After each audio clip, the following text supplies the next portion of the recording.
Former Watergate prosecutor Jill Wine-Banks explained a clear case of obstruction of justice shown in President Donald Trump's own words following a new bombshell report that special counsel Robert Mueller is examining the commander-in-chief's tweets for evidence of obstruction of justice.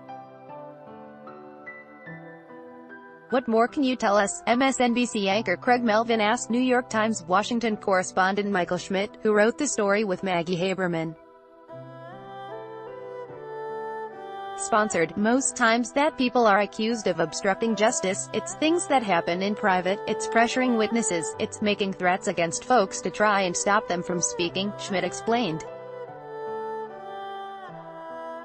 What's unusual here, what's different, it is that the president has made so many public statements about the investigation, about the former FBI Director James Comey, about Attorney General Jeff Sessions, things that could be construed as trying to influence them. Now if you line up his public statements with what he's accused of doing privately, you can see where the president may have been trying to move these guys in different directions as it relates to the investigation, trying to get them to do things that he wanted, he continued.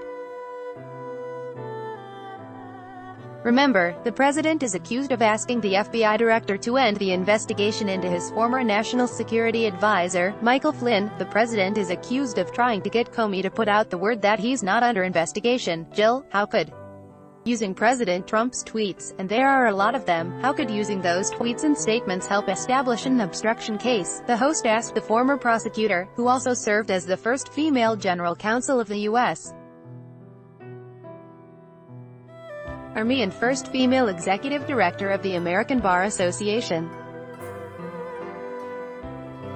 First of all, it establishes a pattern of behavior and it shows what his intent really is, so it will be very helpful to see that as part of the evidence against the president, Wine-Banks noted.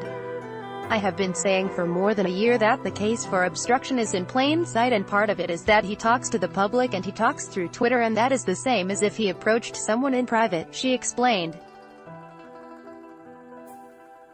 He's sending a message to all these people, do what I want you to do or else. He could say that in a one-on-one meeting, or he could say it through his Twitter account, both of which amount to obstruction of justice, and he should be held liable. He is an official of the U.S.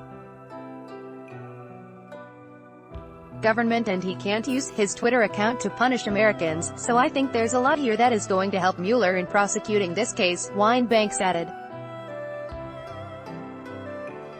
The former organized crime prosecutor even predicted the timeline moving forward. I think the case for obstruction has been clear for over a year. It's very, very clear now, and I think that's where he may be focusing for anything he will do before the election, before he has to sort of remain silent so as not to interfere with the midterm elections, she suggested.